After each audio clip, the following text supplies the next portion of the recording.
A parábola do trigo e do joio.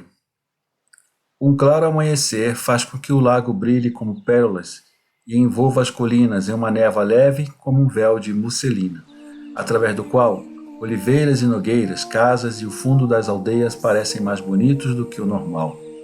Os barcos navegam suavemente e silenciosamente para Cafarnaum. De repente, Pedro vira o guia do leme tão abruptamente que o barco vira para o lado. "O que você está fazendo?" pergunta André. "Ali está o barco de uma coruja. Ele está saindo de Cafarnaum agora. Meus olhos estão bons e desde ontem à noite estou com cheiro de cão de caça. Eu não quero que eles nos vejam. Eu estou voltando para o rio. Vamos a pé." O outro barco também seguiu a manobra, mas Tiago, que está segurando o leme, pergunta a Pedro: "Por que você está fazendo isso?" "Conto-te mais tarde, me siga." Jesus, que está sentado à polpa, levanta quando eles estão quase saindo do Jordão. "O que estás a fazer, Simão?" ele pergunta. "Vamos descer aqui. Há um chacal por perto. Não é possível ir a Cafarnaum hoje. Eu quero ir e descobrir o que está acontecendo primeiro. Eu irei com Simão e Natanael. 3 pessoas dignas contra 3 indignas, se não forem mais as indignas." "Não deves ver armadilhas por todo lado agora. Não é este o barco de Simão, o fariseu?" "É, só aquele." "Ele não estava presente na prisão de João?" "Não sei." "Ele sempre me respeitou." "Não sei." "Você me faz parecer um covarde." "Não sei." Embora Jesus não tenha vontade de rir, ele não pode deixar de sorrir com a santa obstinação de Pedro.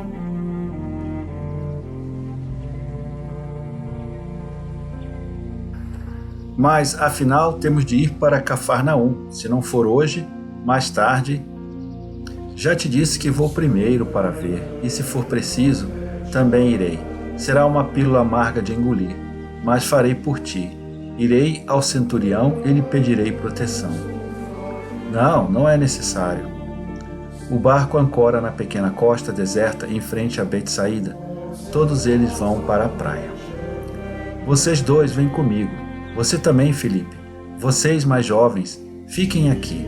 Não vamos demorar." Elias, o novo discípulo, implora a Jesus: "Vem à minha casa, mestre. Ficarei muito feliz em oferecer-lhe hospitalidade." "Sim, irei." "Simão, você vai me encontrar na casa de Elias." "Adeus, Simão." "Vai, mas seja bom, sábio e misericordioso. Venha aqui para que eu possa te beijar e te abençoar." Pedro não garante que será bom, paciente e misericordioso. Ele fica em silêncio e beija Jesus enquanto é beijado por ele. Também o Zelote, Bartolomeu e Filipe dão um beijo de despedida em Jesus, e os 2 grupos vão em direções opostas. Eles entram em Corazim em plena luz do dia. Todas as hastes cintilam com gemas orvalhadas. Os pássaros estão cantando em todos os lugares. O cheiro do trigo entrando nas espigas das amendoeiras carregadas de frutas. É o cheiro que eu sentia nas manhãs frias nos ricos campos do Vale do Pó. Eles logo chegam à casa de Elias. Muita gente em Corazim já sabe que o mestre chegou, e enquanto Jesus está para entrar em casa, uma mãe corre em sua direção gritando: "Jesus, filho de Davi, tem piedade da minha filha." Ela carrega nos braços uma menina de cerca de 10 anos, muito magra e encerada, ou mais amarelada do que encerada. "O que se passa com a tua filha?" "Ela está febril. Ela pegou uma doença nas pastagens ao longo do Jordão. Somos os pastores de um homem rico. O pai dela mandou me chamar quando ela adoeceu. Ele voltou para as montanhas."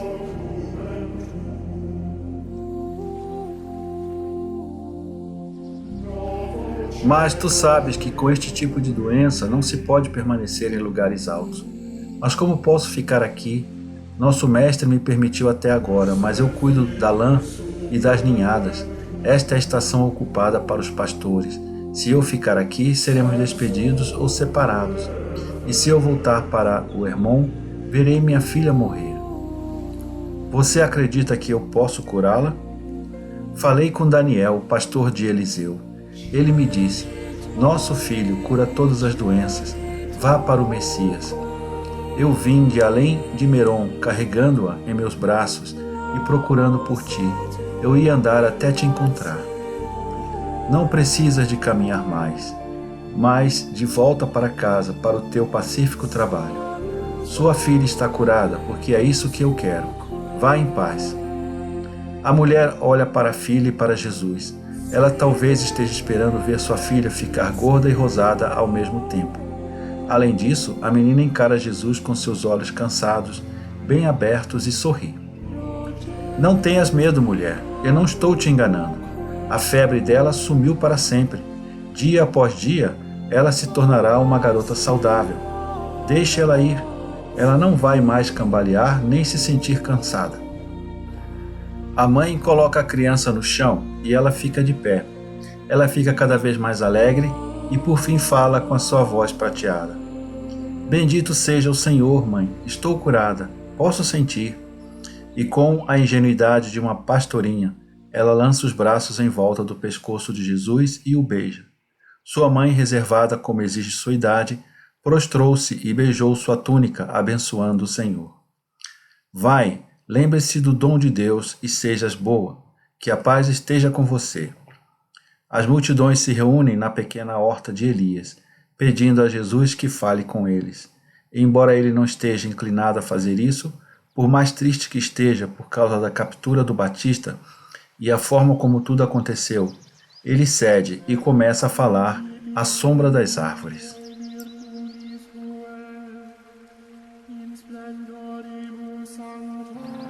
Como ainda estamos na bela estação em que o trigo explode em espigas, desejo contar-lhes uma parábola tirada do trigo.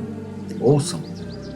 O reino dos céus pode ser comparado a um homem que semeou boa semente em seu campo, mas enquanto o homem e seus servos dormiam, seu inimigo veio e semeou semente de joio entre o trigo e foi embora. No início, ninguém percebeu nada. O inverno veio com chuva e geada. O fim do mês de Tebete veio e o trigo brotou. As pequeninas folhas verdes que acabavam de surgir pareciam todas iguais em seus inocentes primeiros dias.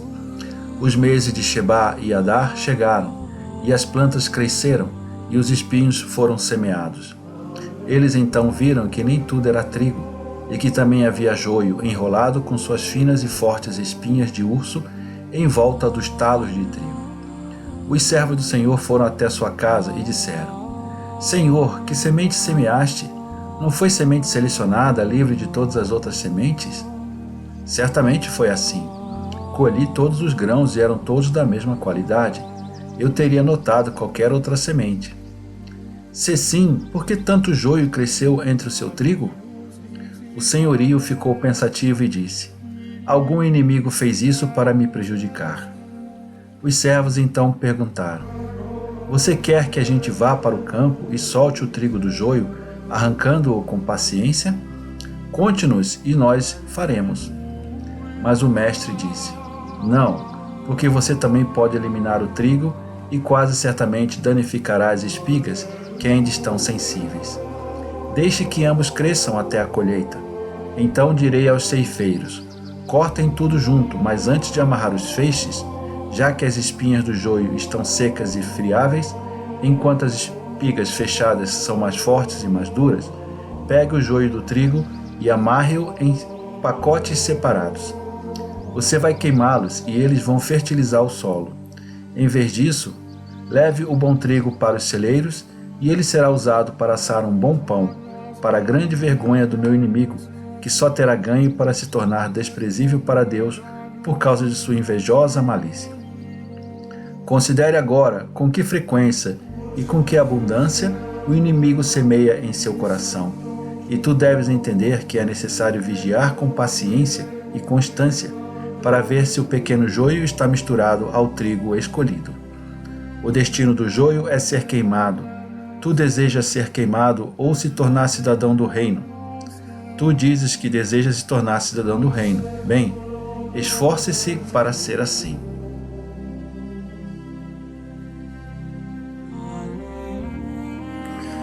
O bom Deus dá a ti a palavra. O inimigo fica vigilante para torná-lo nocivo. pois a farinha de trigo se misturada com a farinha de joio dá um pão amargo, que faz mal ao estômago. Se houver joio em sua alma, pegue-o de boa vontade e jogue-o fora, para não ser indigno de Deus. Vão, meus filhos, que a paz esteja com vocês. As multidões se dispersam lentamente. Os 8 apóstolos, Elias, seu irmão e mãe, o velho Isaque, cuja alma se alegra ao ver seu Salvador, ficam na horta. Juntem-se a mim e ouçam. Vou explicar o significado completo da parábola para vós, pois ela tem mais 2 significados, além do que eu disse à multidão.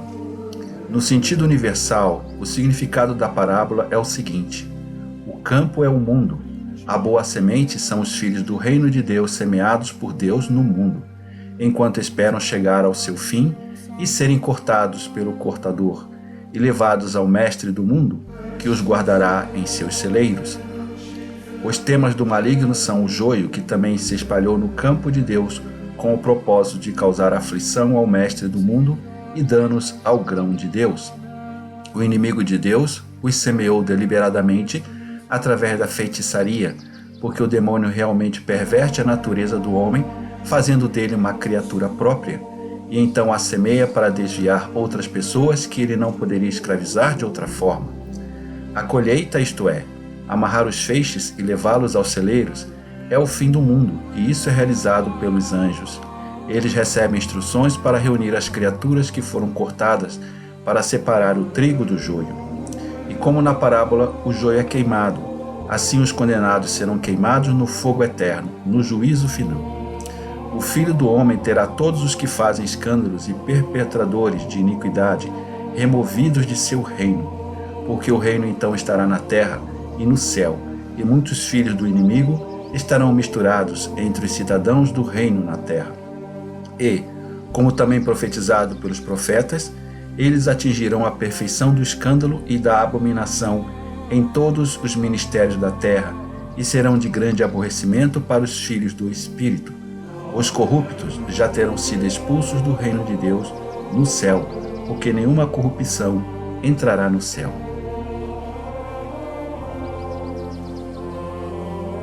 E agora os anjos do Senhor, brandindo suas foices entre o grupo da última colheita, ceifarão e separarão o grão do joio e o lançarão na fornalha acesa, onde haverá choro e ranger de dentes. Os justos, ao invés, a semente escolhida, serão levados para Jerusalém eterna, onde brilharão como o sol no reino de meu Pai e o seu. Esse é o sentido universal. Mas há um outro sentido, que é a resposta à pergunta que vocês têm se feito muitas vezes, principalmente desde ontem à noite. Sua pergunta é: pode haver traidores na massa de discípulos? E seus corações tremem de horror e medo. Sim, pode haver alguns. Certamente existem alguns. O semeador semeia a boa semente. Nesse caso, em vez de semear, poderíamos dizer que ele colhe, porque o mestre, seja eu ou o Batista, escolhe seus discípulos. Como eles foram, portanto, desviados, não usei a palavra certa para dizer que os discípulos são a semente. Você pode entender mal. Vou chamá-los de campo. Tanto os discípulos como campos escolhidos pelo Mestre para formar a área do reino de Deus, a riqueza de Deus. O Mestre se cansa de cultivá-los para que rendam 100%. Ele cuida de tudo com paciência, amor, sabedoria, trabalho árduo e perseverança. Ele também vê suas inclinações perversas, sua esterilidade e avidez, sua teimosia e fraqueza. Mas ele espera o tempo todo, corroborando sua esperança com a oração e a penitência, porque deseja conduzi-los à perfeição. Mas os campos estão abertos, não são jardins fechados por muros de proteção, dos quais o único dono é o dono, que é o único que pode entrar. Estão abertos, colocados como estão no centro do mundo. Entre o mundo, qualquer um pode chegar perto deles e dentro deles. Todos e tudo. O joio não é a única semente ruim plantada. O joio pode ser o símbolo da amarga frivolidade do espírito mundano. Mas todas as outras sementes espalhadas pelo inimigo surgem neles. Existem urtigas, capim, cochonilhas, espinhas de urso e finalmente cicuta e ervas venenosas. Por quê? O que eles são? Urtigas.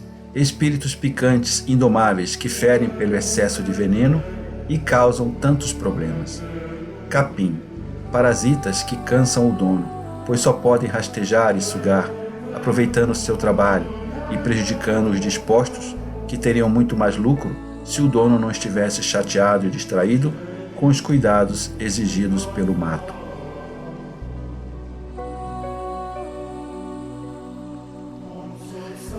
As lentas barbas de urso erguem-se do solo apenas com o uso dos esforços de outras pessoas.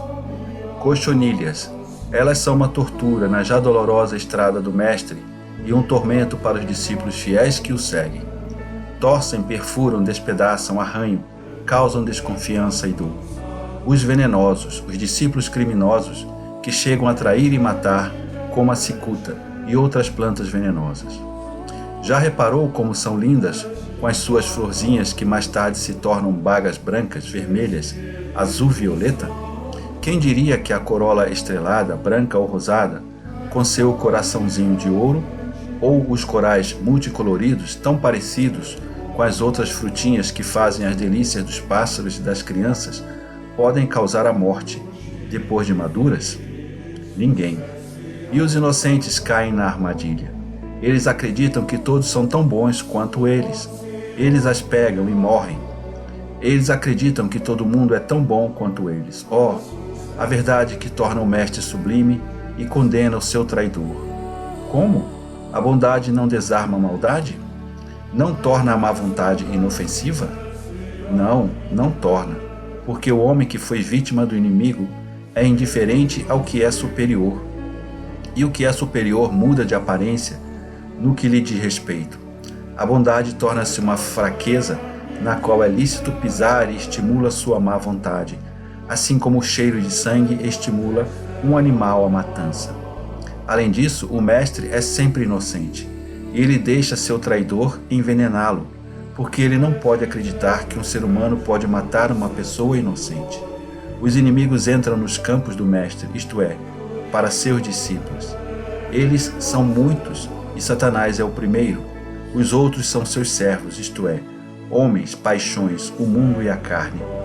O discípulo que é mais facilmente atingido por eles é aquele que não está totalmente próximo do mestre, mas está entre o mestre e o mundo. Ele não é capaz e não quer se separar completamente do mundo, da carne, das paixões e dos demônios, para pertencer inteiramente àquele que quer levá-lo a Deus. E o mundo, a carne, as paixões e o demônio espalham nele sua semente. Ouro, poder, mulher, orgulho, o medo de uma opinião desfavorável do mundo, o espírito do utilitarismo. Os grandes são os mais fortes. Vou servi-los para que sejam amigos de mim. E eles se tornam criminosos e condenados por coisas tão miseráveis.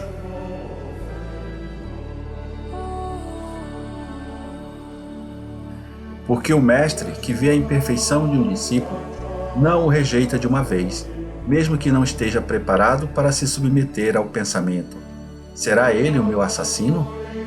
Isso é o que vocês estão se perguntando, porque é inútil fazer isso.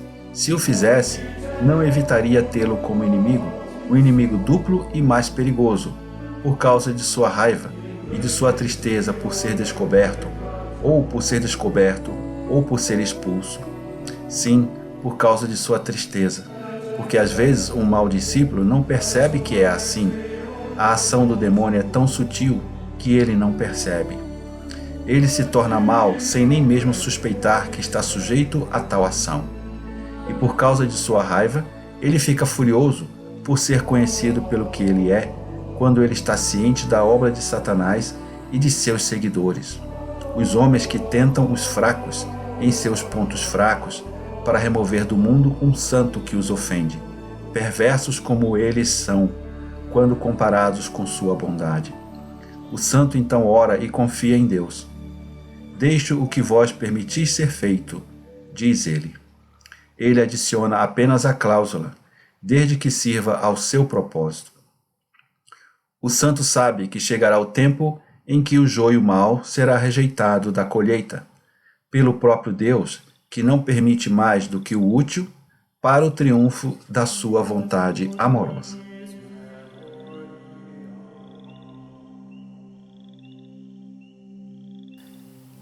Se se afirma que Satanás e os seus seguidores são sempre culpados, parece-me que diminui a responsabilidade do discípulo, diz Mateus. Não acredite nisso. Se há bem, também há mal, e o homem é dotado de discernimento e liberdade. Dizes que Deus não permite mais do que o útil para o triunfo da sua vontade amorosa. Portanto, tal erro também é útil, se ele o permitir, e serve ao triunfo da vontade divina, diz o Iscariotes. E você deduz, como Mateus, que isso justifica o crime do discípulo. Deus criou o leão sem ferocidade e a cobra sem veneno. Agora um é feroz e o outro venenoso.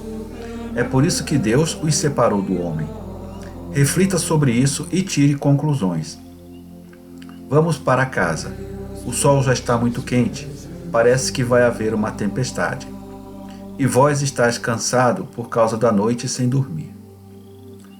Os quartos da casa são altos, amplos e frescos. Vais poder descansar, diz Elias. Eles sobem a escada externa, mas apenas os apóstolos se deitam nas esteiras para descansar. Jesus sai para o terraço, um canto do qual é sombreado por um carvalho muito alto, e fica absorto em pensamentos.